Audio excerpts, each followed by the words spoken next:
नमस्कार, मी विशाल पाटील। भारताची आर्थिक राजधानी म्हणजे मुंबईची ओळख आहे आणि या मुंबईमध्ये फक्त महाराष्ट्रातूनच नव्हे तर संपूर्ण देशभरातून लोक पोटा पाण्यासाठी इथे दाखल होत असतात आणि या सर्वांना प्रवासासाठी आपल्या बजेटमध्ये परवडणारं साधन म्हणजे मुंबईची लोकल। आणि याच लोकलमधून दररोज मोठ्या संख्येने लाखो प्रवासी प्रवास करत असतात। दिवसेंदिवस मुंबईची लोकसंख्या जसजशी वाढतीये तसतशी लोकलमधून प्रवास करणाऱ्यांची संख्याही कमालीची वाढताना दिसते। लोक तर अक्षरशः लोकलच्या दरवाजात उभं राहून प्रवास करणं हे तर रोजचंच झालंय। ते बिचारे करणार तरी काय, कारण लोकलमध्ये गर्दीच इतकी असते की त्यांच्यामुळे दुसरा कोणताही पर्याय त्यांच्या पुढे शिल्लकच राहत नाही। आपला जीव मुठीत घेऊन मागचा पुढचा कोणताही विचार न करता हे प्रवासी जमेल तसा प्रवास करताना दिसतात। कित्येकांनी तर दरवाजातून पडून आपला जीव गमावल्याच्या बातम्या या आधी देखील आपण पाहिलेल्याच आहेत आणि अजूनही दुर्घटनांचं हे सत्र सुरूच आहे। मध्य रेल्वेच्या मुंब्रा स्थानकाजवळ लोकलमधून 13 प्रवासी पडलेले असून यात काही जणांचा मृत्यू झालाय आणि या घटनेमुळे मुंबईची लाईफलाईन अशी ओळख असलेल्या लोकलची ओळख आता मुंबईची डेथ लाईन होताना दिसते। दरम्यान या घटनेनंतर आता तरी काही उपाययोजना लोकांच्या दृष्टीने केल्या जाणार आहेत का, की आणखी बळी जाण्याची प्रशासन वाट पाहत बसणार आहे, हे आता येणाऱ्या आणि जर का काही हालचाली झाल्या तर कळेलच। मात्र गेल्या 2 आठवड्यांपासून इंदूरमधील एका दाम्पत्याच्या बेपत्ता होण्याची आणि नंतर त्यातील पतीच्या हत्येची जोरदार चर्चा सुरू होती। मात्र पत्नी सोनमनंच पतीची हत्या केल्याचं आता उघडकीस आलंय। दरम्यान अमेरिकेमध्ये बेकायदा स्थलांतरितांच्या घरावरती छापे घातल्यानंतर लॉस एंजेलिसमध्ये संघर्षाचा भडका उडालाय। यासह इतरही महत्त्वाच्या बातम्यांचा आढावा आपण घेणार आहोत आजच्या न्यूज प्लॅनेटमध्ये। मुंबईमध्ये एक भीषण रेल्वे अपघात झालाय। या 4 रेल्वे प्रवाशांनी आपले प्राण गमावले। कसाऱ्याहून सीएसएमटीच्या दिशेने जाणाऱ्या लोकलमधून पडल्यानं ही दुर्दैवी घटना घडली।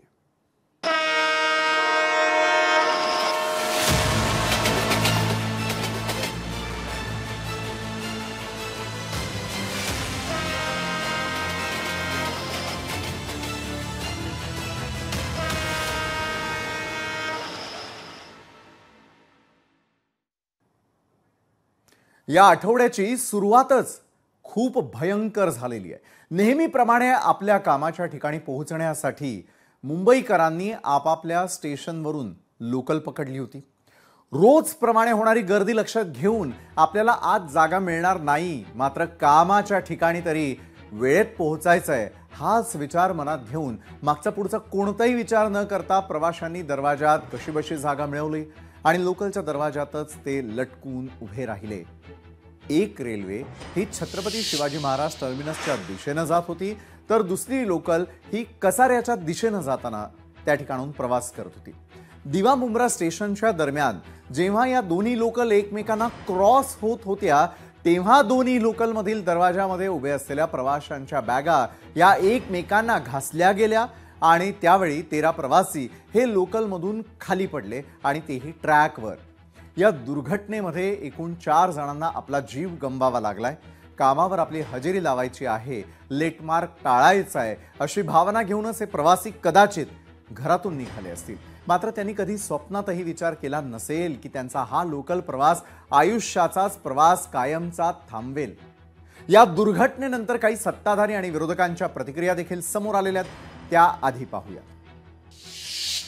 जी काही घटना झालेली आहे ती अतिशय दुर्दैवी आहे, त्याची माहिती देखील मी घेतो आणि जे त्याच्यामध्ये मृत्यूमुखी पडलेले आहेत त्याला देखील जी शासनाच्या माध्यमातून देय मदत आहे ती देखील शासन करेल आणि जखमींचा उपचार देखील तात्काळ या ठिकाणी युद्ध पातळीवर करेल, कारण त्यांचा जीव वाचवणं याला प्राधान्य आम्ही देणार। मेट्रोला दरवाजा असतो तसा दरवाजा नसल्यामुळं ते बरेचसे प्रवासी लटकले आणि ते घासले गेले, त्यामुळे 8 प्रवासी रेल्वे ट्रॅकवरच तिथं पडले। काय नक्की उपाययोजना केल्यानंतर आपल्या मुंबईकरांचा किंवा लोकलमधनं प्रवास करणाऱ्या नागरिकांचा हा जीव सुरक्षित राहील अशा पद्धतीनं ती पावलं ही निश्चितपणे उचलावीच लागणार आहे। 7 रुग्ण या ठिकाणी आहेत, पण ते आउट ऑफ डेंजर आहेत। त्यांना औषधोपचार करायचा आहे तो औषधोपचार केला जाईल आणि त्यानंतर त्यांना घरी पाठवलं जाईल.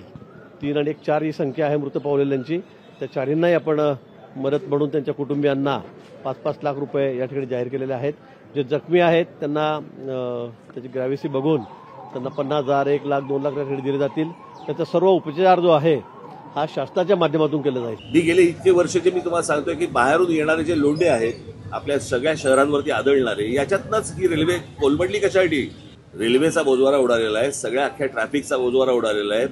लोकांना चालायला फुटपाथ नाहीयेत, ट्रॅफिकसाठी वाहनांसाठी रस्ते नाहीयेत, कोण येतंय कोण जातंय माहिती नाहीये. नुसते तुम्हाला मेट्रो आणि त्या काय ते तुमचे बाकीच्या सगळ्या सोयी सुविधा करतात ना, ते काय मेट्रो आणि काय करतात ते मोनो रेल्वे, याने प्रश्न नाही सुटणार. रेल्वेच्या हायर ऑथॉरिटीशी बोलून की हे दरवाजे जे आहेत ते जसे मेट्रोला रेल्वेला जसे ऑटोमॅटिकली बंद होतात त्याच पद्धतीने जर येणाऱ्या काळामध्ये करता आले तर अशा ट्रेनमधून पडण्याच्या ज्या घटना आहेत किंवा दुर्घटना आहेत त्याला कुठेतरी आळा बसू शकतो. रेल्वेवर काम कोणी करत आहे का? रेल मंत्री आहेत की रील मंत्री आहेत?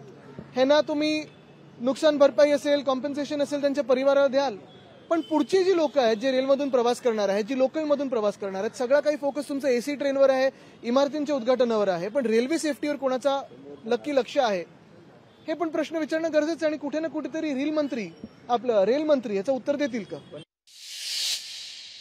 बरं, कधीही रेल्वेनं प्रवास न करणाऱ्या या सर्व नेते मंडळींच्या आपण प्रतिक्रिया पाहिल्या. रेल की रील, मग येणारे लोंढे की मग मराठी माणूस, या अनुषंगानं तर चर्चा होईलच. मात्र या अपघातानंतर रेल्वे प्रशासन खडबडून जागं झालं. लोकांना आपला जीव गमवावा लागल्यानंतर रेल्वे बोर्डानं काही महत्त्वाचे निर्णय घेतलेले आहेत. मात्र यातील एका निर्णयावरून आत्ताच प्रश्नचिन्ह उपस्थित केलं जात आहेत. ते म्हणजे तर रेल्वे बोर्डानं नेमके कोणते निर्णय घेतलेले आहेत ते आधी पाहूयात आणि कोणत्या निर्णयावरून शंका उपस्थित केली जाऊ लागलेली आहेत ते देखील आपण ग्राफिक्सच्या माध्यमातून अगदी सुरुवातीला समजावून घेऊ. तर दुर्घटनेनंतर मध्य रेल्वेनं काय महत्त्वपूर्ण निर्णय घेतलेले ते पाहूयात. सर्व लोकलचे डबे आता 12 वरून 15 केले जाणार आहेत. नवीन गाड्यांमध्ये ऑटोमॅटिक डोअर क्लोजर देखील असणार आहे. सध्याच्या लोकल ट्रेन्स नाही ऑटोमॅटिक डोअर लावण्यासंदर्भात विचार केला जाणार आहे. कल्याण कसारापर्यंत 3री आणि 4थी लाईन तर कुर्ल्यापर्यंत 5वी आणि 6वी लाईन नियोजित आहे. तर ठाणे ते CSMT 6व्या लाईन पर्यंत अपग्रेड करणार असल्याचं देखील मध्य रेल्वेचं म्हणणं आहे. सरकारी आणि खासगी कार्यालयांनी वेगवेगळे इन आउट टाइम ठेवावे अशी देखील एक त्यांनी दिलेली सूचना आहे.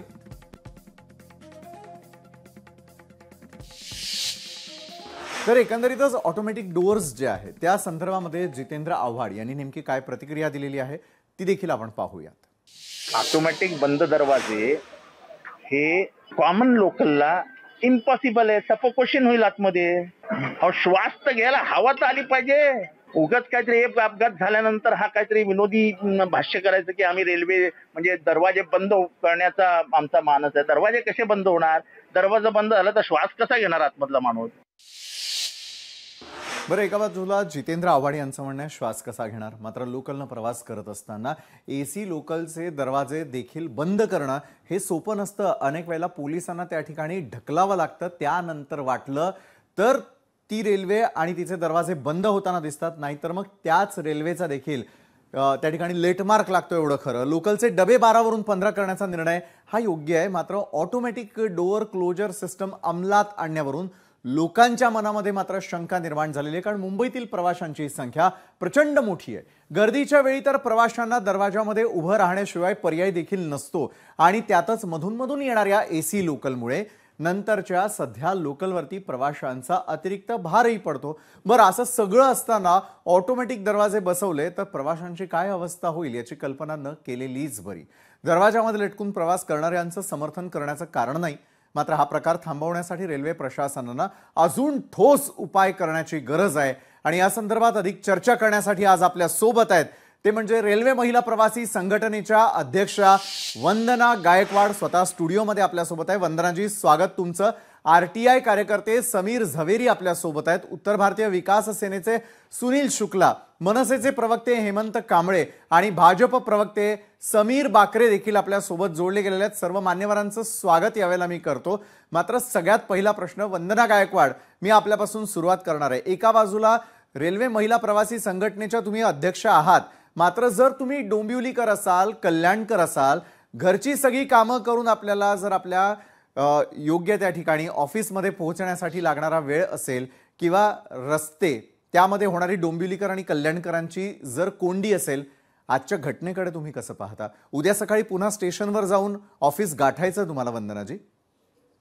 मी फक्त एवढंच सांगेन, कल्याण डोंबिवलीचा प्रश्न म्हटला की 4-5 वर्षापूर्वी मेट्रोचं काम करून अपूर्ण राहिलेलं आहे आणि त्यासाठी रस्त्याचं कोंडी होते. प्लस ह्या लोकांनी ठरवले की आपण रेल्वेतून आता आपण बसने प्रवास करू, ते अजिबात शक्यच नाही. बरं, ही रेल्वे प्रशासन फक्त माणूस मेल्यानंतरच जागा होतं. म्हणजे आमचा जेव्हा बळी जातो 10-15 लोकांचा, नंतर एक खडबडून जागा होतात की 15 डब्याच्या लोकल करणार.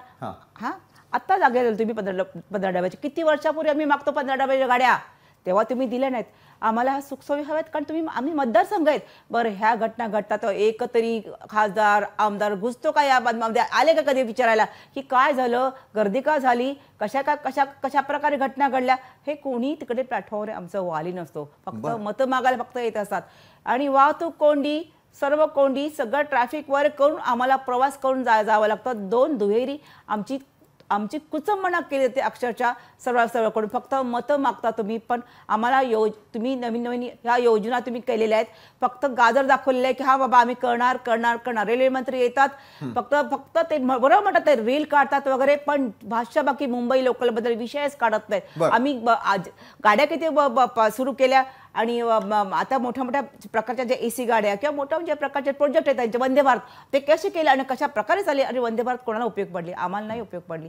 आम्हाला रेल्वेच्या प्रवाशांना, लोकलच्या मुंबईच्या प्रवाशांना ही काय उपयोगाची? उलट आमच्या त्याच्यामुळे 2-2, 15-15, 20-20 अर्धा तास गाड्या आमच्या खोळंबल्या. कसार कर्जत ह्या गाड्या खोळंब जातात, तेव्हा तिथून ट्रॅक असतात ना जाण्याच्या आणायच्या वगैरे, आणि त्यांना पहिले प्राधान्य दिलं जातं, आम्हाला दिलं जात नाही. कारण का? आम्ही मतदार आहोत, जास्त महसूल देतो मुंबईकडून. तुम्ही पहा, जास्त मतं पडतात आम्हाला. मग आमचा उपयोग फक्त मतासाठीच करायचा का?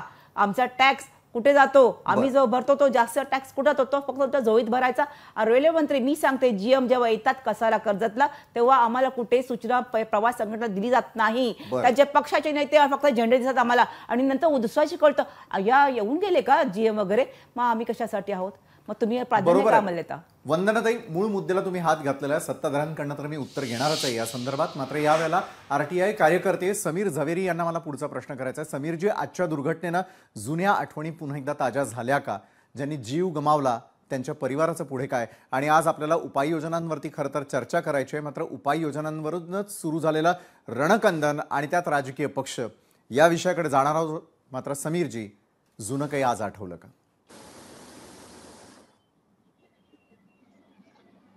रेलवे प्रशासन को आज से नहीं, पिछले 15 बरस से पता है, 15 सालों से, कि मुंबई सबअर्बन सेक्शन में हर दिन 8 से 7 लोगों की डेथ होती है और इतने ही लोग जख्मी होते हैं. उसमें ओवरक्राउडिंग से लोग गिर जाते हैं और उनकी भी डेथ होती है. सिर्फ आज जो डेथ हो गई एक ही जगह, एक ही घटना में हो गई करके इतना हम लोग ने उसको सीरियसली लिया है. मगर 15 सालों में हर परिवार में 7 से 8 लोगों के तस्वीर पे हार लग जाता है. और मैं माहिती अधिकार के आंकड़े की बात करता हूं. मैंने 2008 से लेकर रेलवे प्रशासन से, रेलवे पुलिस से लिए, जिसमें पिछले साल की बात कर रहा हूं, 2024 जनवरी से दिसंबर 2450 लोगों की मुंबई सबअर्बन रेलवे सेक्शन में डेथ हुई है और 27 लोग इंजर्ड हुए. टोटल आंकड़े 5150, जिसमें ओवर क्राउडिंग से जो है पैसेंजर चालू ट्रेन से 1900 लोग गिर गए, जिसमें 570 लोगों की डेथ हुई और 1300 लोग इंजर्ड हुए, जिसमें कई लोगों के हाथ कटे, पैर कटे, परमानेंट अपाइज हो गए. और इसका सॉल्यूशन सिंपल है, जो 15 साल से पता नहीं क्यों नहीं हो रहा है. जैसे आपको 3-4 मुद्दे बताऊंगा कि जो हमने जनहित याचिका बॉम्बे हाईकोर्ट में किया था, यही मुद्दे पे 2 मुद्दा था कि अकस्मात रोकने के लिए प्रावधान कीजिए, और अकस्मात तुरंत रुकेंगे नहीं तो जो हो रहे उनकी जान बचाने के लिए इमरजेंसी मेडिकल की सुविधा कीजिए. मैं पहले मुद्दे पे आता हूँ.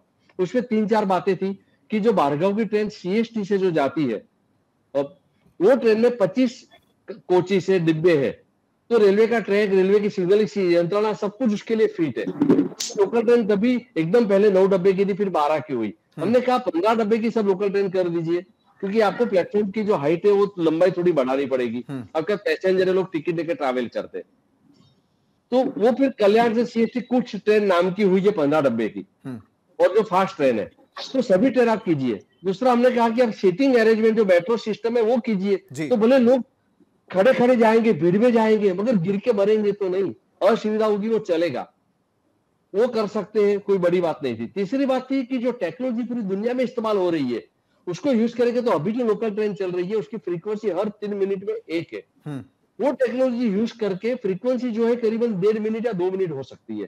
तो यही ट्रेन, यही इंफ्रास्ट्रक्चर में जो एक ट्रेन दिन में समझो अगर 10 फेरे लगा रही है, वो 15 फेरे लगाएगी। नक्कीच। और उसके लिए सिंपल था, उसको एक सिंपल बताता, उसको बोलते हैं जैसे हमारे यहाँ रेलवे ट्रैक के ऊपर रेलवे के सिग्नल पोल खंबे लगे, उनको हटा के, दुनिया में वो आउटडेटेड है, उसको हटा के जो मोटरमैन की कैबिन है उसमें उसको बोलते हैं कैबिन सिग्नलिंग। उसमें ही पूरा डैशबोर्ड पे उनको सिग्नलिंग सिस्टम दिखता है कि आगे उनको रुकना है कि नहीं रुकना है। अभी क्या होता है, जैसे जो रेलवे ट्रैक पे खंबे है, मोटरमैन को देखना है, अगर रेड है तो स्पीड स्लो है, उसको और स्लो करके रुकना है, ग्रीन है तो ऑलरेडी स्पीड तो स्लो किया है, क्योंकि अगर रेड रहेगा तो सडन ब्रेक तो लगेगा नहीं, तो वापस से स्पीड बढ़ा के निकलना है। तो कैबिन में सिग्नलिंग सिस्टम नक्कीच, म्हणजे अनेक उपाययोजना समीर झवेरीजी आपण सांगण्याचा प्रयत्न करताय, मात्र राजकीय नेते मंडळींचं यावरती नेमकं काय म्हणणं, या उपाययोजनांना आणखी किती जीव जावे लागू देणार आहेत? 15 वर्षापासून असलेल्या या समस्येचं समाधान मुंबई आणि उपनगरात राहणाऱ्यांना कधीपर्यंत मिळणार? या अनुषंगाने उत्तर भारतीय विकास सेनेचे सुनील शुक्ला, मनसेचे प्रवक्ते हेमंत कांबळे आणि भाजपचे प्रवक्ते समीर बाकरे यांच्याबरोबर चर्चा सुरू राहील। बरं, या आधी देखील बरेच रेल्वे अपघात झालेले आहेत ज्यात नागरिकांना विनाकारण आपला जीव गमवावा लागलेला आहे। तर गेल्या काही वर्षांमध्ये किती जणांचा रेल्वे अपघातात बळी गेलेला आहे त्या आकडेवारीवरती आपण आता एक नजर टाकूयात आणि समजून घेऊयात। तर 2022 मधील अपघाती मृत्यू, मध्य रेल्वेवरती कुठल्याही प्रकारे महिलेचा मृत्यू झाला नाही, मात्र पश्चिम रेल्वेवरती 2 महिलांना आपले प्राण गमवावे लागले। पुरुषांचे मृत्यू जे आहे ते मध्य रेल्वेवरती 2022 ला झाले नाही, मात्र पुरुष ज्यांचा पश्चिम रेल्वेवरती 21 जणांचा मृत्यू झाला आणि त्यानंतर पश्चिम रेल्वेवरती एकूण मृत्यूची संख्या होती 23।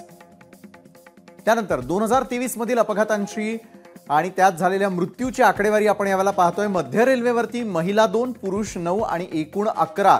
तर पश्चिम रेल्वेवरती 2023 ला सुदैवाने कोणत्याही महिलेचा मृत्यू झाला नाही, पुरुष 2, एकूण मृत्यूचा आकडा होता 2। त्यानंतर 2024 मध्ये मध्य रेल्वेवरती एकूण 3 महिलांचा आणि पुरुषांचा 7 असा एकूण 10 जणांचा मृत्यू झाला। पश्चिम रेल्वेवरती एकूण मृत्यू होते 2। तर मुंबईमध्ये लोकलने प्रवास करणाऱ्यांची संख्या सर्वाधिक आहे। मध्य आणि पश्चिम रेल्वे मार्गावरती सर्वात जास्त प्रवासी प्रवास करताना दिसतात। प्लॅटफॉर्मवर जमणारी गर्दी पाहता सध्याच्या घडीला जितक्या फेऱ्या लोकलच्या होतात त्या फेऱ्यांमध्ये आणखी वाढ होण्याची गरज भासायला लागलेली आहे आणि त्यामुळे मध्य आणि पश्चिम रेल्वे मार्गावरती दररोज लोकलच्या किती फेऱ्या होतात आणि किती प्रवासी प्रवास करतात त्याची धक्कादायक आकडेवारी आपण आता ग्राफिक्सच्या माध्यमातून पाहणार आहोत। तर लाखो प्रवासी कसरत करतात, जीव घेणा प्रवास करतात। मध्य रेल्वेवर दररोज 1800हून अधिक लोकलच्या फेऱ्या होतात। मध्य रेल्वेवरती दररोज 40 लाख प्रवासी प्रवास करतात। पश्चिम रेल्वेवरती दररोज 1573 लोकलच्या एकूण फेऱ्यांची संख्या आहे। पश्चिम रेल्वेवरती दररोज 35 लाखांहून अधिक प्रवासी प्रवास करतात। तर मध्य पश्चिम रेल्वेवरती मिळून दररोज 75 लाखांहून अधिक प्रवासी प्रवास करतात।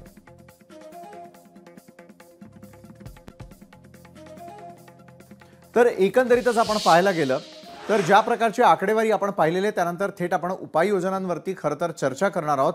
यावेळेला मनसेचे प्रवक्ते हेमंत कांबळे यांच्याकडे मी जाईल। हेमंत कांबळेजी, आज मध्य रेल्वेच्या पीआरओनी या संदर्भात खुलासा केला, काही महत्त्वपूर्ण सूचना देण्याचा प्रयत्न केला, काही बदल अपेक्षित होते, त्यामध्ये रेल्वे प्रवाशांची संख्या खरोखर मुंबईमध्ये कमी करणं शक्य होईल असं आपल्याला वाटतं का आणि काय कारण आहेत या अपघातांमागची? विशाल, कसं आहे ना की आपणच आता आकडेवारी मांडलीत की 35 लाख 75 लाख रेल्वे प्रवासी दररोज एमएमआर रिजन मधून प्रवास करत असतात। बरोबर आहे। ही जी संख्या आहे ती भारतीय रेल्वेची जे प्रवासी आहेत दररोजचे त्याच्या जवळपास 30 ते 35%. याच्यावरून तुम्ही लक्षात घ्या की या मुंबई महानगर म्हणजे मुंबई नगर उपनगर मग ते अगदी विरार डहाणू पर्यंत गेलं, इकडे कर्जत कसारा आणि तिकडे पनवेल पर्यंत. तर हे वाढते लोंढे हे प्रमुख कारण आहे. हे ज्या प्रकारचं आता हे जे आपण अपघात बघतोय किंवा कसं, म्हणजे मला अगदी असंवेदनशील वाटतात की रेल्वेचे जे कोण हे होते जनसंपर्क अधिकारी, ते म्हणाले की फुटबोर्डवरती उभे राहिल्यामुळे ते प्रवासी पडले.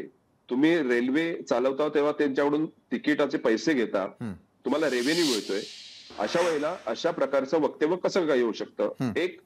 दुसरं तर अजित पवार म्हणतात की मेट्रो प्रमाणे त्या दरवाजे बंद नसल्यामुळे तुम्हाला, म्हणजे अजित पवारांनी त्यांच्या आयुष्यात मला वाटतं कधीही लोकलने प्रवास केलेला नसल्यामुळे त्यांना कधीतरी डोंबिवली किंवा विरारच्या ट्रेनमध्ये कोंबावं लागेल आणि त्यांना सांगावं लागेल की एकदा तुम्ही अनुभव घ्या की हे रेल्वे प्रवासी कशा प्रकारे रोज आपला जीव मुठीत घेऊन प्रवास करतात. दुसरी गोष्ट तर की उपाययोजना म्हणून तुम्ही काय हे करताय की दरवाजे बंद करायचे. अहो जिथे म्हणजे आता तर एसी ट्रेन चालू केल्या, त्या एसी ट्रेनचे दरवाजे बंद करायला तुम्हाला पोलीस लागतात. मी गेले 17 ते 18 वर्ष प्रवास केलेला नाही रेल्वेने. याचं कारण फोबिया, की ह्या गर्दीचा फोबिया आहे, मी प्रवास करू शकत नाही त्या ट्रेनने. आज तुम्ही ज्या ज्या उपाययोजना म्हणताय, मुळात या उपाययोजनांवरती सगळ्यात महत्वाचं म्हणजे ना, मला वाटतं की राज्य सरकारने सर्व कार्यालयांशी, मग ते सरकारी असतील किंवा बिगर सरकारी असतील, यांच्याशी समन्वय साधून पहिलं तर कामाच्या वेळा बदलणं, त्याच्याने खूप मोठा फरक पडू शकतो.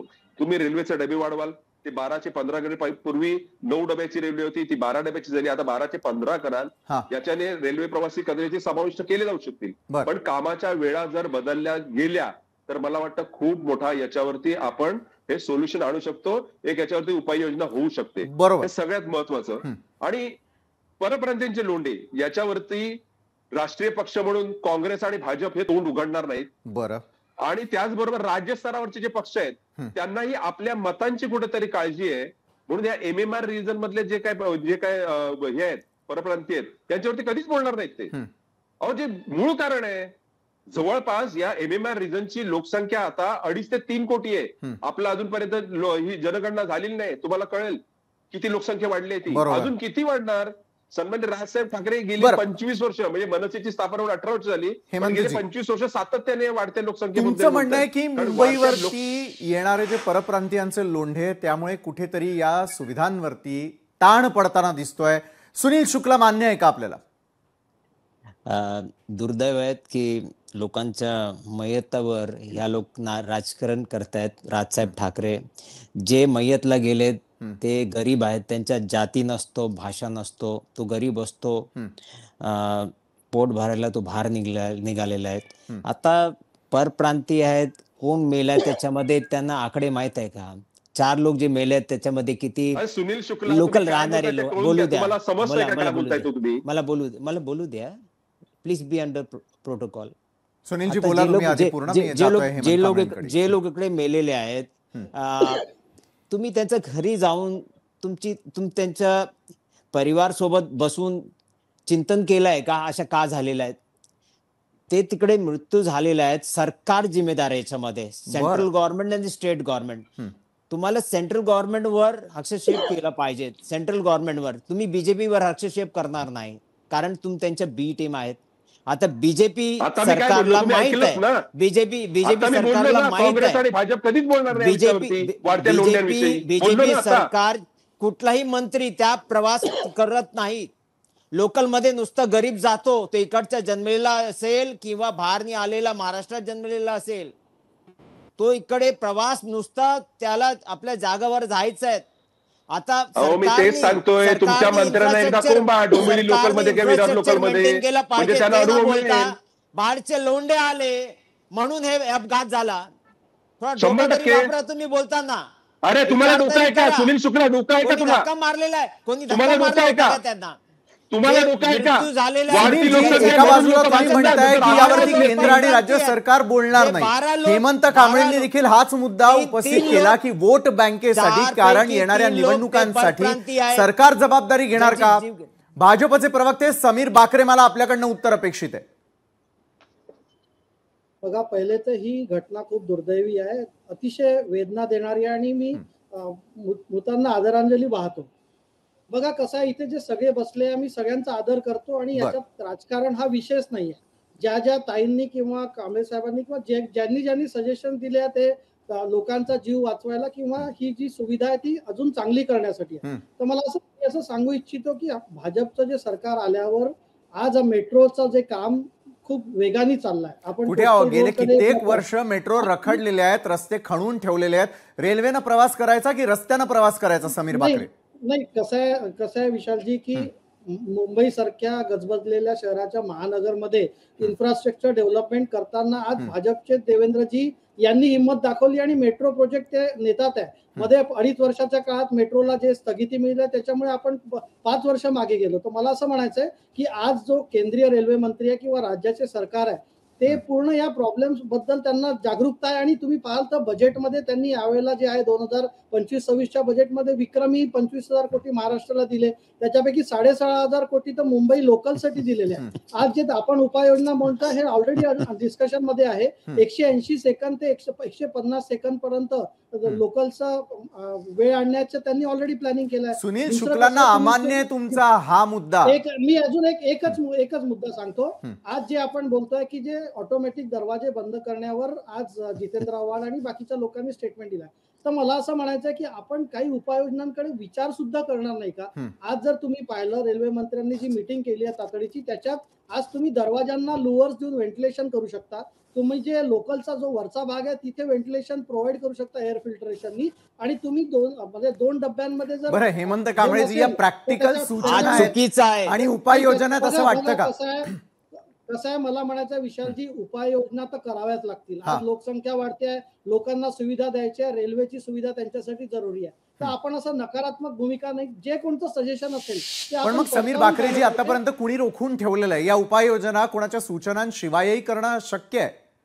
नाही विशालजी, माझं बऱ्याचशा उपाययोजना झालेल्या आहे. आज तुम्ही बघाल तर रेल्वेच्या इन्फ्रास्ट्रक्चर मध्ये बरीच वृद्धी झालेली आहे, लोकल्स मध्ये पण बरीच झालेली आहे. तिथे इन्फ्रास्ट्रक्चर रेडी. देवेंद्र साहेबचा फोकस नुसतं बुलेट ट्रेनवर आहेत.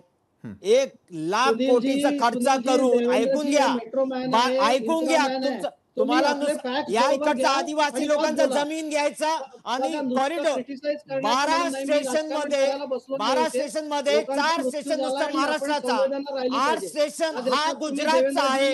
दुसरा सुनील शुक्लाजी आणि समीर बाकरेजी आपल्याकडे मी येईल. पार करायचंय इकडचे लोक. यावेळेला समीर झवेरी यांच्याकडे मी जाईन. समीर झवेरीजी, आजपर्यंत केलेल्या उपाययोजना मग तरी देखील प्राण जाण्याचं कारण का कमी होताना दिसून येत नाही? का आम्हाला सुविधा मिळत नाही? का लोकांना प्रवास करत असताना जीव मुठीत घेऊन प्रवास करावा लागतो? मैं 3 मुद्दा बताना चाहूंगा. ये जो अभी हालात है ना, वो मुझे लग रहा है कि अगर उसमें इमीडिएट कार्रवाई नहीं की गई तो आगे जाके और खराब होगा. क्यों? कि जो लोकल ट्रेन अभी जो चल रही है, बदले में नई ट्रेन आ रही है रिप्लेसमेंट में एयर कंडीशन ट्रेन. तो जो नॉर्मल ट्रेन है कम हो रही है, पैसेंजर उतने ही, क्योंकि सेकंड क्लास के पैसेंजर जो है वो एयर कंडीशन में ट्रैवल नहीं करने वाले. तो उससे जो ऑलरेडी ओवर क्राउडिंग है, ट्रेनें कम होगी, सर्विसें कम होगी, पैसेंजर उतना ही है, तो और गंभीर हालत हो सकता है. एक बात तो उसके लिए सिंपल रेलवे प्रशासन क्या कर सकता है कि जो नॉर्मल ट्रेन में फर्स्ट क्लास का कोच है तो फर्स्ट क्लास निकाल के उसको सेकंड क्लास में कन्वर्ट कर दीजिए. तो एटलीस्ट जो ट्रेनें कम होगी तो पैसेंजर सेकंड क्लास के उसमें आ जाए और फर्स्ट क्लास के पैसेंजर को एयर कंडीशन का किराया परवड़ेगा, वो उसमें शिफ्ट हो सकते हैं. 2 बात. तीसरा जो मेन मुद्दा है कि जो अभी महाराष्ट्र गवर्नमेंट ने 5 लाख रुपया अनाउंस किया कॉम्पेंसेशन, वो तो पब्लिक का पैसा है, आप पब्लिक को दे रहे हो, वो नहीं. आप इन्वेस्ट कीजिए. अभी एग्जांपल जो हमने बॉम्बे हाईकोर्ट में जनहित याचिका की थी, उससे 2 मुद्दे थे कि अकस्मात रोकने के लिए प्रावधान कीजिए, फ्रीक्वेंसी बढ़ाइए, कैरिंग कैपेसिटी बढ़ाइए, वो पॉसिबल है. और अकस्मात के बाद इमीडिएट मेडिकल सर्विस देने के लिए एम्बुलेंस सर्विस लाइए. जो महाराष्ट्र गवर्नमेंट 937 एम्बुलेंसेस 2014 में इंट्रोड्यूस किया पूरे महाराष्ट्र के लिए, मतलब 1 लाख पॉपुलेशन पे 1 एम्बुलेंस. महाराष्ट्र का पॉपुलेशन तभी 11 करोड़ था. वेस्टर्न रेलवे में चटगे सेल के विरार तक 32 स्टेशन है सर. सभी स्टेशन पे 108 एम्बुलेंस पार्क है विद डॉक्टर 24 आवर्स. मगर सेंट्रल और हार्बर लाइन में 108 एम्बुलेंस मुश्किल से 15 स्टेशन पे है और टोटल 100 से ज्यादा स्टेशन है. थाना स्टेशन पे 108 एम्बुलेंस नहीं है सर. तो मैं रिक्वेस्ट कर रहा हूँ जितने भी पॉलिटिकल पार्टी है, वो पर प्रांतीय वगैरह मुद्दा अलग है, उसमें अभी जाना नहीं चाहूंगा, समय कम है. और पर प्रांतीय को भी बढ़ावा किसने दिया? हमने ही दिया है। जो फेरी वाले आते हैं उसके हफ्ता कौन लेता है? वही पुलिस लेती है, वही बीएमसी लेती है। वो गांव जाएगा 10 लोगों को और लेके आता है, तो वो हम जिम्मेदार है उसके लिए सर, और कोई नहीं है। वो जाने दो बात। अभी तीसरी बात है कि जो मेडिकल रूम था, बॉम्बे हाईकोर्ट में हमने कहा कि हर स्टेशन पे इमरजेंसी मेडिकल रूम सेटअप कीजिए, क्योंकि अकस्मात के बाद कई लोगों की जान बचाई जा सकती थी। अगर हमारे शरीर में 6 लीटर ब्लड है, वो अगर 5 चीटी बह गया तो इंसान मर जाता है हॉस्पिटल पहुंचने से पहले। तो उसके लिए हर स्टेशन पे इमरजेंसी मेडिकल रूम सेटअप का बॉम्बे हाईकोर्ट से ऑर्डर आया, रेलवे प्रशासन सुप्रीम कोर्ट में गया, वहां भी हम लड़े, वहां जीते। तो 2014 से सब जगह वो सेटल हुआ इमरजेंसी मेडिकल रूम। सेंट्रल में क्या किया, मैं कहता हूँ अमानवीय है उनका डिसीजन और कोर्ट है। सभी पॉलिटिकल पार्टी उसके एक साथ होना चाहिए कि मेडिकल रूम सब बंद कर दिए सेंट्रल और हार्बर लाइन ने सभी जगह, और जो स्टेशन के आजू बाजू में प्राइवेट डॉक्टर से नर्सिंग होम में उनको कहा कि आपको भेजेंगे इंजर्ड को, जख्मी को आप फर्स्ट एड देना और हॉस्पिटल पहुंचा देना। वो पॉसिबल नहीं है, फॅमिली डॉक्टर है, उनके पास टाका लेने का भी सुविधा नहीं है। बरोबर आहे समीरजी, म्हणजे एका बाजूला उपाययोजनाही करायच्या आणि दुसऱ्या बाजूला कोंडी देखील करायची। मात्र या उपाययोजना करत असताना एसीचं भाडं हे सर्वसामान्यांना परवडणारं आहे का? जी लोकल ज्यामध्ये साधा दरवाजा बंद करणं काय, तर तुम्हाला फुटबोर्डवरती जर प्रवास करावा लागत असेल तर दिलेल्या तिकिटाचे पैसे आणि त्यामुळे मिळणाऱ्या सुविधा यावरती सर्वसामान्य प्रवासी हे खरोखर समाधानी आहेत का? एसीच्या लोकलनं प्रवास करणं तुम्हाला शक्य आहे का? तुम्ही फर्स्ट क्लासनं प्रवास करता का? त्याच्यातली संख्या किती आहे? एसीच्या येणाऱ्या लोकलचा देखील भार हा सर्वसामान्य लोकलवरती किती पडताना दिसतो आणि मग वेळापत्रक कोलमडतं? वंदनाजी, एसीचे लोकल आम्ही सर्वांना सुद्धा आम्ही चांगले म्हणतो, पण त्याची तिकीट वगैरे कमी झालेले पाहिजेत, कारण सर्वसामान्य लोकांना परवडणार तिकीट नाही। आता पासाचा वक्त आता आपण चर्चा केली, फार छान झाली सगळ्याबद्दल। मी फक्त एक प्रश्न विचारते तुम्हाला, चर्चा झाली, ह्या घटनेवर आपण झोपेतून उठतो हो की नाही? 5 माणसं 15 माणसं मेले, यांचा मृत्यू झाला। मी बीजेपीच्या प्रवक्त्यांना प्रेमाने प्रश्न विचारते, ह्या घटना घडल्या, तुम्ही चर्चेला आलात, तुमच्यात हिंमत आहे का उद्या मोदी, शहा आणि देवेंद्र फडणवीसला घेऊन मीटिंग करू शकता? फार मोठा प्रश्न आहे। आज 15 गेल्या, उद्या 20, उद्या 30 जातील, माणसं आमची मरणार आहेत, सरकार तुमचं आहे का हिंमत तुमच्यामध्ये? मोदी शहाने हे हल्लं पाहिजे, उद्या परवा मीटिंग ताबडतोब घेतली पाहिजे, युद्ध पातळीवर काम झालं पाहिजे, होईल का हे? द्या मला आश्वासन। समीरजी आश्वासन देणार आहात? बघा, ताईंची भावना मी समजू शकतो आणि तातडीनं रेल्वे मंत्र्यांनी आजच मीटिंग करून ते जे नॉन एसीचे डब्यांचा जो विषय आहे तो आज मार्गी लावण्याचा प्रयत्न केलाय। तर मला असं म्हणायचं आहे की सरकार हे म्हणजे जनतेचं आहे आणि जनतेसाठीच सरकार आहे, त्याच्यामुळे जनतेच्या ज्या प्रॉब्लेम्स आहे, हे मोदी शहा साहेब असो किंवा फडणवीस साहेब असो, मला एक सांगा, जेवढा मुंबईचा विकास, इन्फ्रास्ट्रक्चरचा विकास देवेंद्रजींच्या नेतृत्वातल्या सरकारमध्ये झाला, मला ताई मला बोलू द्या ना। आता आम्ही ऐकून घेणार नाही तुमचं। सुधारणा करते, आम्ही मान्य करतो, सुधारणा कुठे अडकल्यात? मेट्रो तुमची कुठे अडकली? किती मारायचं माणसाने? किती तुम्ही प्रवास करायचा? कल्याण डोंबिवलीपर्यंत तुम्ही येऊन जा आणि करा प्रवास, तुम्ही ट्रेन पर्यंत पोहोचा, तुम्ही नाही पोहोचू शकत साहेब। आता आमचा बाण सुटलेला आहे, समजलं ना? आता आम्ही कोणाचं ऐकणार नाही। समीरजींकडनं आपण उत्तर घेऊयात। वंदनाजी, समीरजी बोला। वंदनाजी, बघा, मेट्रोची स्पीड जोरातच धावत होती। आज 2019 ते 2022 आज काय झालंय सगळ्यांना? विशालजी, माणसं मरताय याचं आम्हाला दुःख आहे, पण इन्फ्रास्ट्रक्चर क्रिएट करावं लागेल तर ताई, नुसता तुम्ही आता इन्फ्रास्ट्रक्चर क्रिएटच करतोय। आज जेवढे प्रयत्न होऊ शकतात ते मुंबई सारख्या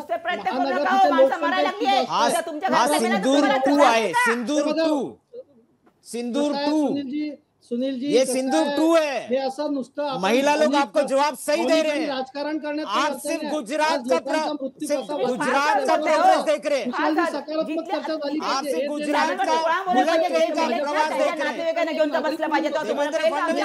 हैं, नहीं चाहते। आज हे ब्लेम गेम करण्यात काही अर्थ नाही। मी तुम्हाला असे 100 सत्ता में हो, तुम जिम्मेदार हो, तुमच्यामुळे झालेलं आहे, हे तुमच्याचमुळे झालेलं आहे। आमचाही जबाबदारी महिलांनी तुमच्या नाही। सुनील शुक्ला यांचा थेट रोग जो आहे तो भाजपकडे आहे की त्यांच्यामुळे हे सगळं होत आहे। हेमंत कांबळेजी, मी आपल्याकडे येईल। रोज दरवर्षी अशा प्रकारच्या बातम्या येतात, यावरती चर्चा होते। आजच्या या चर्चेनंतर पुन्हा मुंबईकरांना आणि उपनगरात राहणाऱ्यांना जीव मुठीत धरून प्रवास करायचा आहे, त्यांना त्यांचा लेटमार्कही वाचवायचा आहे। उद्यापासून उपाययोजना दिसतील का आणि तशा प्रकारचं वातावरण निर्मिती करताना सर्व पक्षीय एकत्र येऊन याचा विचार करतील का? हेमंत कांबळे, विशालजी, तुम्ही अगदी मुद्द्यावर आलात. मला पण तेच म्हणायचं होतं की आज ही घटना घडली आणि 3 दिवसानंतर मुंबई स्पिरिट म्हणून सगळे जे लोकलचे प्रवासी ते प्रवास करतील. लोक ही घटना विसरून, कारण दुसरी कुठली तरी घटना घडेल. मुळात माझा प्रश्न आहे की समीरजी, आज तुम्ही भाजपचे प्रवक्ते आहात. मी तुम्हाला एक उपाययोजना सांगितली की सरकारने समन्वय करून सरकारी आणि बिगर सरकारी जेवढी कार्यालय आहेत ते कारखाने जे प्रवासी प्रवास करतात तर अशा वेळा बदलण्यासाठी तुम्ही प्रयत्न करणार का? प्रश्न एक. दुसरा की 15 डब्याचे जे लोकल होणार आहे तो खरोखर म्हणजे तो हा उपाय असू शकतो, पण ती डबेवाल्यांची प्रवाशांची संख्या तिथे वाढू शकते आणि जी गर्दी थोडी कमी होऊ शकते. तिसरा प्रश्न की तुमचा पक्ष वाढत्या लोकसंख्येला आळा घालण्यासाठी काही उपाययोजना करणार आहे का?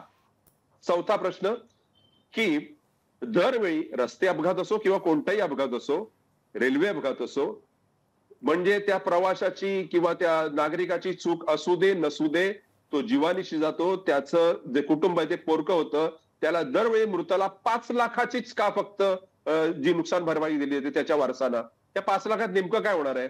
आज पण तुम्ही 5 लाखाची, मला वाटतं गिरीश महाजनांनी मागाशी घोषणा केली की एकनाथ शिंदेनी की 5 लाख रुपये आम्ही त्यांना मृताच्या वारसांना देणार आहोत आणि त्यांचा सगळा खर्च हा महाराष्ट्र सरकार करणार आहे. मुळात प्रश्न हा आहे ना की लोकलचे प्रवासी दर दिवशी प्रवास करतात, करा त्यांना विमा योजना. त्यांच्या जे मृत पावतील त्यांना द्या 25 लाख 50 लाख 1 कोटी. मला सांगा, एखादा 24 25 ला 30 ला करता पुरुष सरकार जर घरातला गेला तर 5 लाख रुपयात त्यांचं काय होणार आहे? काही सुधारणा आणि योजना तुम्हाला आणाव्या लागतील.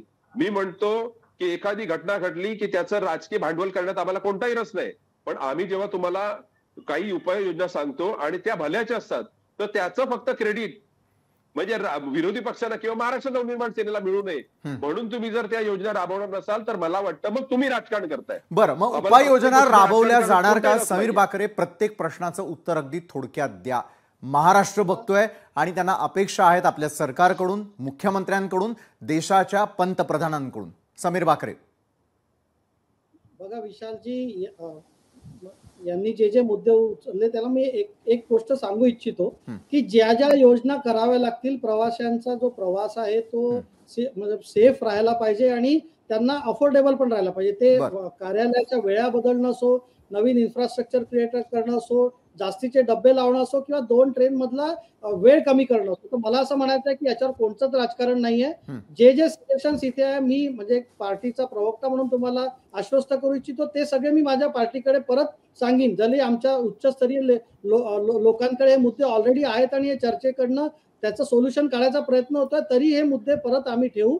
मला असं म्हणायचं आहे की आपण एक प्रवासी सुद्धा मृत्युमुखी नाही पडला पाहिजे, ही आपल्या सगळ्यांची जबाबदारी आहे. मुंबई हे देशाची आर्थिक राजधानी आणि तिथे अशी जर घटना होते ते आपल्याला चिंता करणारी घटना आहे आणि त्याच्यासाठी मला असं म्हणायचं, ज्या ज्या उपाययोजना असतील, फक्त सरकार म्हणून नाही आणि सगळ्या संस्था ज्या आज इथे ताई पण आहेत आणि राजकीय पार्टीचे प्रवक्ते किंवा रिप्रेझेंटेटिव्ह आरटीआय कार्यकर्ते, मला असं म्हणायचं की त्यांनी जे जे सकारात्मक सजेशन्स आहे आम्ही त्याच्यासाठी पूर्णपणे ओपन आहे सगळं चेंज करायला. बरं सुनील शुक्ला, मला मात्र आपल्याला विचारायचं आहे की एका बाजूला इन्फ्रास्ट्रक्चरच्या नावाखाली, विकासाच्या नावाखाली अनेक प्रोजेक्ट्स सुरू आहेत, मात्र त्याला कधीतरी डेड एंड येणं आवश्यक आहे. सर्वसामान्यांचा प्रवास सुखकर व्हावा, मग तो रेल्वेनं असेल, रस्त्यानं असेल, त्यासाठीच्या उपाययोजना आणि आता समीर बाकरे यांनी दिलेल्या सर्व उत्तरांना आपण समाधानी आहात का? सुनीलजी, मी बोलू का? प्रत्येक प्रवासीला जे तिकीट मिळतो त्या तिकीटमध्ये उल्लेख असतो की तुम्हाला ह्या ट्रेनच्या बोगीमध्ये नुसतं 1 तास तुम्ही प्रवास करू शकता. त्याच्यामध्ये कुठे उल्लेख केलेला नाही की तुम्हाला एक सीट मिळणार आहे. म्हणजे स्टॉक जो आपण म्हणतो, स्टॉक जे म्हणतो त्याला एक क्लॅरिटी असतो किती स्टॉक जाणार त्या बोगीमध्ये, पण माणसाचा स्टॉक, माणसांना हे स्टॉकच्या खाली बघतात. माणसांना किंमत दिलं पाहिजेत आणि जे तुमची सरकार आहे त्यांना हे समजलं पाहिजे. आजचा हे अपघात नव्हे, अगोदर पण झालेले आहे त्या ठिकाणी.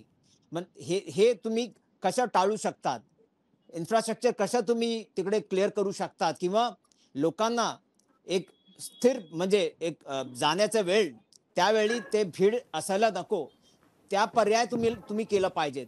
त्याच्यावर तुम्ही म्हणजे इन्फॉर्मेशन दिलं पाहिजे की ह्या इकडे आणखी रेलचा डब्बा आम्ही वाढवू, आणखी आम्ही टायमिंगचं हे वाढवू. if this is done, I'll ensure you tomorrow there will be no debt. But government is totally responsible, and the government is shameless. They are not at least taking the responsibility on themselves. तुम्ही जर तुमच्या वेळी हे झालेलं आहे, you all should at least take a responsibility की हे अपघात जे झालेलं आहे because of your carelessness. It has to be taken by you people, by the central government, by the rail ministry. पण तुम्ही या इकडे काय राजकारण चालू आहेत, तुम्ही जे काय केले आहेत तुम्ही नुसतं गुजरातला केलेलं आहे.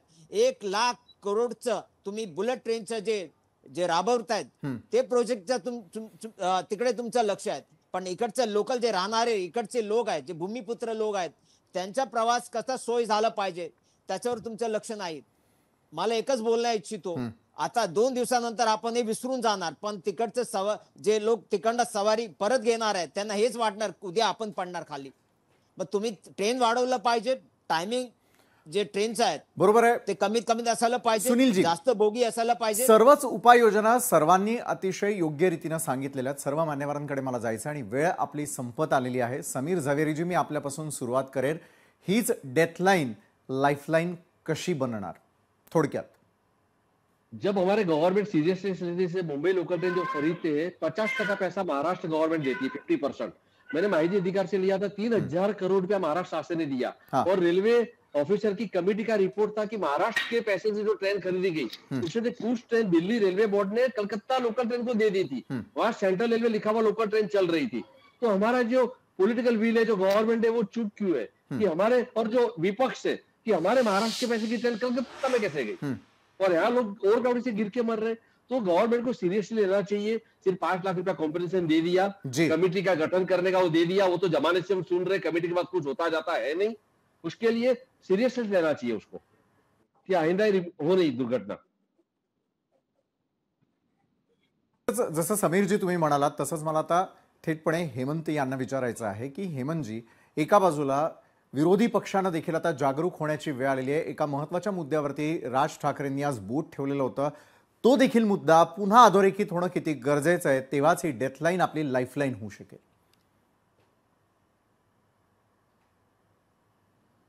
हॅलो, बोला. नाही, कसं आहे ना की हा मुद्दा ते वारंवार बोलत असतात, गेली 25 वर्ष बोलतायत. लोकसंख्या वाढ ही मला वाटतं ना की फक्त रेल्वेवर ताण नाही येत आहे, रस्त्यावरतीही ताण येतोय. रस्त्यावरती ट्रॅफिक असते म्हणून लोक जे नागरिक आहेत किंवा लोकल प्रवासी जे प्रवासी आहेत ते रेल्वेचा ऑप्शन घेत आहेत. तर मला वाटतं या आपण समस्या फक्त नव्हतं, समस्येचं मूळ हे कसं, त्याच्यावर कसं आपल्याला सोल्युशन काढताना हे जास्त महत्वाचं आहे. आणि आम्ही सोल्युशन दिलेत ना तुम्हाला. महाराष्ट्र सरकारने, रेल्वे प्रशासनाने, केंद्र सरकारने यावरती काम करावं की जे तुम्ही म्हणताय की 15 डब्याचे लोकल चालवा. तुम्ही 2 लोकल मधला टायमिंगचं हे करताय, कमी करताय, करा. रस्त्या म्हणजे कामाच्या वेळा बदलल्यात तर मला वाटतं खूप मोठं सोल्युशन असेल ते. बरोबर आहे, वेळा बदलणं यावरती सगळ्यांचा सर्वाधिक भर आहे. वंदनाताई, रेल्वेनं प्रवास करत असताना सर्व जाती धर्माचे, वेगवेगळ्या लिंगाचे आणि वयाचे लोक हे प्रवास करताना दिसतात. मात्र आपण पुन्हा घरी परतणार का? जे गेले ते पुन्हा कधी येणार नाही याची आठवण पुन्हा करून द्यावीशी वाटते का? बरोबर आहे. मी थोडंसं बोलले तर थोडा राग येईल मला. बोलते ते लोक, युपी लोकचे लोक, बाहेर गावचे लोक इथे येतात मुंबईमध्ये, ह्याचं खरोखर झालेलं आहे. आता आपल्याला थोडं कुठंतरी आता योजना म्हणजे कंट्रोल करावं लागेल. पण लक्षात ठेवा, आज जे 4 बसलेले लोक आहेत आपल्या टीव्हीवर बोलतायत तिकडे, ते कुठून आलेले आहेत? ते काय मुंबई जन्मले आहेत का? नाही, ते सातारा, कोल्हापूर आणि कुठल्या देशाकडे आलेले आहेत तिकडे उदाहरण. आणि आपण इथेच बसलेलो आहोत. तुमचा मागचा इतिहास पहा. मी तुम्हाला, तुम्ही तुमचा जन्म दाखला द्या बघा कुठला आहे तो. हे दुसऱ्याला बोलून फायदा नाही. नियोजन केलंच पाहिजे. मी म्हणत नाही ते आले लोंडा, तो आपल्याला आवरला पाहिजे आपल्याला. पण आपण मी आलो ट्रेनमध्ये, मी बसले की माझी सीट आणि ती कोण आहे असं नका करू. बरोबर आहे. माणूस की हा धर्म खरं तर महत्वाचा आहे. मग तुम्ही कुठूनही या, मात्र रेल्वेनं प्रवास करत असताना इतरांच्या जीवाची काळजी घेणं हे आपल्या सहप्रवाशांसाठी जितकं आपल्यासाठी महत्वाचं आहे तितकंच महत्वाचं आहे ते म्हणजे आपल्या असलेल्या प्रशासनाचं, मग ते रेल्वे प्रशासन असेल, सरकार असेल आणि सगळ्यांचं. धन्यवाद समीर झवेरी, धन्यवाद सुनील शुक्ला, हेमंत कांबळे आणि समीर बाकरे. वंदनाताई, तुम्ही या चर्चासत्रामध्ये आमच्या सोबत जोडला गेलात त्यासाठी. बरं, आता जे काय घडलंय ते तर कुणीही बदलू शकत नाही. मृतांच्या नातेवाईकांनाच माहिती आहे की त्यांनी काय गमावलंय. इतर कुणी त्यांच्या भावना समजून घेणार नाही. राजकारण्यांचं काय, यात मी मुद्दाम राजकारणी असा उल्लेख करतोय कारण सत्ताधारी असो की विरोधक, त्यांना आपल्यासारखा लोकलनं प्रवास करावा लागत नाही आणि त्यांच्याप्रमाणे प्रत्येक ठिकाणी जाण्यासाठी सर्वसामान्यांकडे खासगी गाडीची सोय देखील नाही. लोकलमधून जीवघेणी कसरत करून रोज जनता प्रवास करते. कधीतरी प्रशासन आपल्या समस्येचं निवारण करेल असा विश्वास ठेवून ते रोज घराबाहेर पडतात आणि लोकलमधून जीवघेणा प्रवास करतायत. त्यामुळे जे गेले आहेत त्यांना तर आपण परत नाही आणू शकत, मात्र आता सुविधा करून कशा प्रकारे अशा घटना रोखता येतील याचाच आपल्याकडून मत घेतलेल्या राजकारण्यांनी विचार करून रेल्वे प्रशासनाला योग्य त्या सूचना करण्याची आता गरज भासू लागलेली आहे. आज या न्यूज प्लॅनेटच्या विशेष चर्चासत्रामध्ये वेळ झाली इथंच थांबण्याची.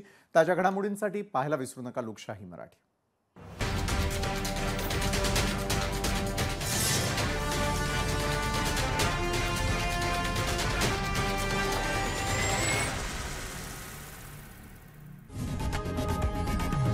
लोकशाही मराठी ऐका, पहा, जागरूक रहा.